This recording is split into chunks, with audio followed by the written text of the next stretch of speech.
Eh bien, salut tout le monde. Aujourd'hui, je vais vous présenter un VTT cross-country, donc le Force 29 de chez KTM. Donc, pourquoi 29? Parce qu'en fait, les roues sont 29 pouces, sauf que les nôtres, en fait, Espace Loisirs de la Tour du Pin nous ont conseillé des roues en 27,5 pouces. Parce que, je sais pas pourquoi ils nous ont conseillé ça, mais en tout cas, ça va très bien. Donc, au niveau des freins, on a donc des Tektro, comme vous avez pu le voir, et Quentin avait les mêmes, mais il les a changés. Les Tektro, c'est pas du tout la meilleure marque de frein. Franchement, c'est pas vraiment ce que j'aime, mais on va dire que ça freine.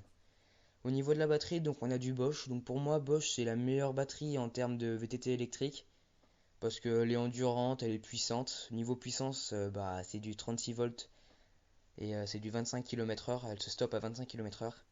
Donc je trouve que c'est quand même relativement puissant. On a quand même du 400 watts par heure.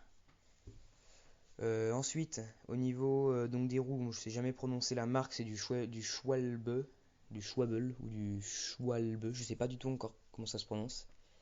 Donc écoutez, je trouve que c'est des très bonnes roues assez polyvalentes qui accrochent bien le sol, qui ont un bon grip et franchement je trouve que c'est bien. Donc là je vous montre l'écran, donc l'écran se présente de cette forme-là. Donc en fait, si vous voulez, on a plusieurs modes. Donc on a le mode Eco, Sport, Touring, etc., etc. C'est en fonction justement de plus vous allez monter vers le sport. Non, c'est le turbo le plus haut. Plus vous allez monter vers le turbo, plus l'assistance va vous aider et à l'inverse, moins plus vous allez vous baisser vers plus vous allez baisser vers l'éco et moins l'assistance va vous aider. Et juste petit aparté, la dérailleur arrière, c'est du Shimano Alivio, je sais jamais y prononcer. Donc voilà, et donc je vous souhaite une bonne vidéo.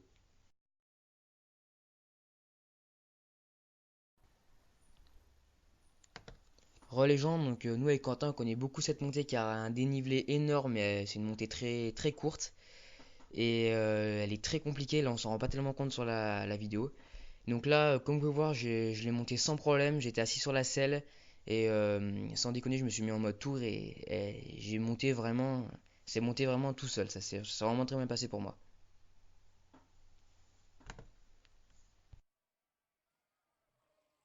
Donc là, les gens, on peut voir qu'en fait, là, on est sur une montée. Niveau dénivelé, c'est pareil, mais vous avez pu constater que là, il y avait des feuilles, des cailloux, ce qui fait que c'était des obstacles en plus, surtout dans une montée, c'est quand même vachement dur quand il y a des cailloux. Donc là, je vais vous montrer en un peu plus détaillé le menu de ce KTM. Donc, comme vous pouvez le voir, en bas, il y avait marqué l'autonomie et la distance parcourue, et la distance aussi cumulée de tout ce que vous avez parcouru. Ensuite, il y a plusieurs modes. Donc, il y a le mode pardon, Eco, Tour, Sport et Turbo. Donc, comme je vous l'expliquais au début de la vidéo, donc plus on va vers le turbo, plus l'assistance vous aide, et plus on va vers l'éco, moins elle vous aide. Donc là où vous avez pu voir, en fait, dans la montée, là, le décor a vachement changé, c'est beaucoup plus fleuri, car mon petit frère Max, qui a filmé justement, et on a filmé directement le haut de la forêt, et enfin le haut de ce petit coup passage dans une forêt, et c'était vachement fleuri. Donc là, petit selfie, donc je vous montre un peu arrivé en haut de chez moi, comment l'altitude, on va dire la petite altitude, je vous montre un peu le décor. Et je vais vous montrer quand même qu'avec un cross-country, avec ce KTM, on peut quand même se faire un peu plaisir en descente. Allez, c'est parti.